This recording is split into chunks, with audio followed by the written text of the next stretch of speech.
Hey, welcome back to my YouTube channel. Today we're gonna go through my favorite exercise to help you get you out of anterior pelvic tilt. So in this video, we're gonna go through the setup, the execution. I'm gonna go through the exercise for how I would do it with myself and with my clients to help get them out of anterior pelvic tilt. Let's dive in now.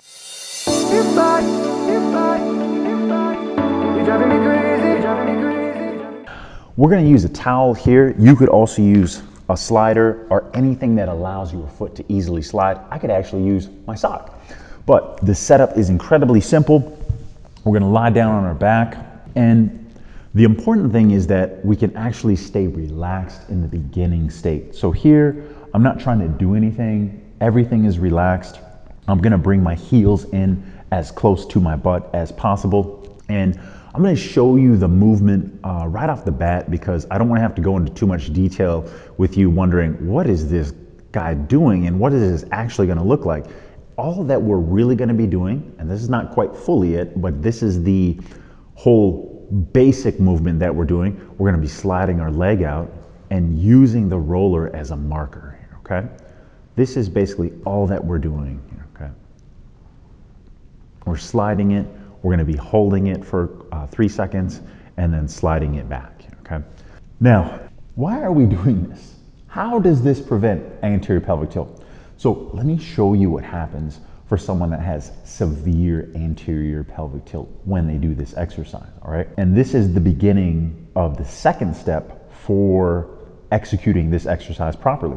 We're gonna find our front pelvic bone here. So our fingers go right on the little nub of our front pelvis. If you're a bigger person, you just gotta press in harder. So they go in here. So let me show you what happens if we monitor this. And this is something that you're gonna monitor yourself for a person who has a lot of anterior pelvic tilt. Watch this.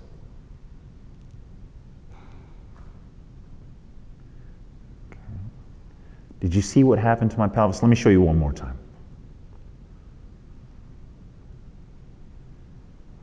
Okay. Did you see that my fingers were going this way and my pelvis was rolling anteriorly or forward? So it was basically just rolling down. The front of my pelvis is rolling down that way.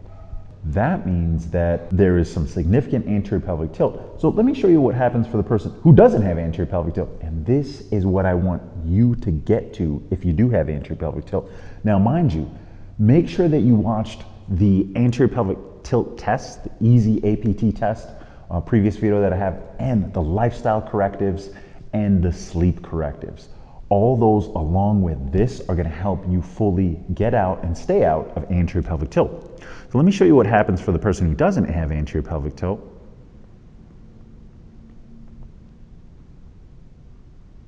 And you can see these fingers are pretty much staying where they're at because the pelvis is not moving now, right?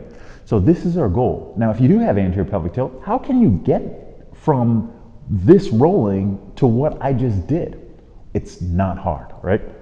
But there's a little bit of a process that I want you to really pay attention to now. So this is the thing for individuals that have anterior pelvic tilt. Typically in this position, they will not have a pelvis which is tilted too far forward. This will set their pelvis sort of in a neutral position where it's not tilted forward. And that's why we start in this position, because we want to know, where is our pelvis in a good starting position? Well, right here is a pretty good spot. We're not gonna have it lifted up here. I'm not really a fan of that. I'm not gonna go into detail now. If you have questions about that, you can ask in that comment section. But essentially, if you do have significant anterior pelvic tilt, here's what I want you to do. As soon as the leg starts to go out, and you're gonna easily move it out, you're gonna start to tuck this pelvis up this way using your abdominals. So right now I'm doing my left side.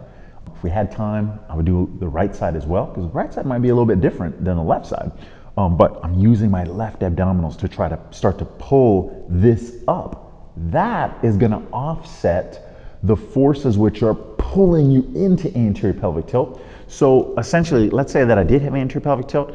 I'm gonna start to try to tuck this going up, up, up. and that should give me a net result of no movement here, okay? So look what happens if I didn't do anything and I did have significant anterior pelvic tilt, right? Did you see that the fingers move downward and forward? So if you're doing this at home by yourself, I want you to use like a mirror. You can record yourself using videotape. You can probably even use your phone camera, like have it set up right beside you. You just look to see if your pelvis is moving around. The goal is to not have this move. And when you start out a little close to the pad. Why are we using that pad? Because it serves as a benchmark to start you in a place where you can be successful. One of the problems that I see a lot of people doing is they'll do their legs completely straight, and they might be okay coming out to here, and they're really tucking, but then if they go out further, they get into anterior pelvic tilt. So I want you to start out conservatively, where your leg will go even to roughly about 30 degrees, right? We call this 90, we call that about 45, maybe around 30 degrees is good. And then day by day, you can progress a little further and further and further and further out. And as long as you're monitoring it, right? You're going out, monitoring that pelvis and making sure that there's no movement there, you are progressing, and then eventually you'll be able to get to the point where you can go all the way out, touch that roller, and then come back, relaxing it where there's no movement. Now, one thing that can happen, I don't want you to overdo it, is you'll see sometimes people will do this. Watch this. Right? They're gonna tuck way too much, and then they start to lose, it starts to go forward a little bit. I just basically want you to don't tuck too much at first, tuck enough where the pelvis is not moving. Your fingers will not move. That's the point. Now, for some of my clients, I'm a math guy, I have a math degree, you know, so I really like calculating this kind of stuff. So for a lot of people who I start this out with, we'll go with a tape measure, touching under the roller, and then we'll have their fingers, end of the middle finger, you start there, and then they go out, they're tucking, come back and relax, go out, tuck, make sure there's no movement there. And then you can start to progress. Roughly a quarter of an inch daily should be a good progression for you. But for some people, I'll have them do half an inch per week. So taking it very slow, especially if they have jobs where they're sitting without a backrest and their hip flexors are being used, which pulls you into anterior pelvic tilt. I digress, check out the other videos. But the point is, you gotta progress this slowly and make sure that you're hitting this properly. Now, I'm gonna go into the whys. Why are we using that? How can this work? So the reason why we're using the roller is because it gives you a benchmark to know how far you should be close or away, how far the leg should go out, all right? The reason why that we are monitoring this pelvis is because as we use our abdominals more and more, the stiffness, the density, the muscle bulk will increase actually, where you won't have to actively try to tuck up, and the abs will actually do it themselves. So sort of like if you had a tug of war and you had a big person on one side and the other, little person on the other side, it's sort of like if you could magically add weight onto the skinnier person, they're just gonna not have to pull as hard, and that's exactly what happens with our bodies. When we do training, when we do strength training like this, we're building muscle stiffness and bulk, which naturally will hold our pelvis up when we lengthen our leg. All right, so, okay, I want to give you an example. How will this actually look? So, generally I recommend 3 to 5 sets every day, and I want you to do a 3-second hold at the end. You gotta be resting at least 30 seconds to a minute between your sets. Okay, if you rest more, but you at least need to have a little bit of a rest between them. So, let's go. I think this will be appropriate for a lot of you. I'm gonna go through a regular rep, I'm gonna count. I'm gonna start with the inhale. And again, if you notice, my starting position has the toes down. I want you to do that. That's gonna allow you to relax all the muscles, which actually are pulling you into anterior pelvic tilt. So I'm relaxed, start with the inhale.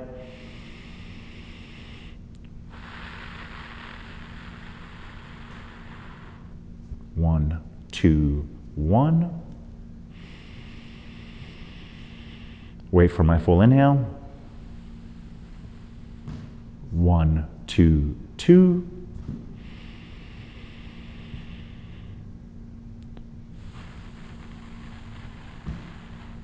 1, 2, 3.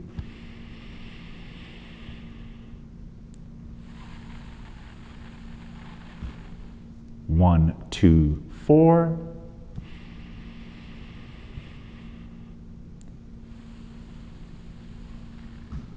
1, 2, 5. Great. So why are we doing the hole at the end? The end position is primarily important. When you're walking, the amount of time that the leg is extended out is longer when the leg is actually going to be more up front. So there's a reason why we're holding these holds, but we have to get in some dynamic motion to allow you to control that pelvis properly. Now, one of the other things too is that don't allow your leg to go out to the outside like this. I prefer it go straight, and even a little bit to the inside, I'm okay with as well. So with these principles that we're doing, we're monitoring this pelvis. We're gonna be applying that to different exercises that are gonna be applicable to you getting out of anterior pelvic tilt, or second best, staying out of anterior pelvic tilt or not reinforcing anterior pelvic tilt. So if you got something out of this video, please hit that like button, subscribe to my channel. Thanks for watching.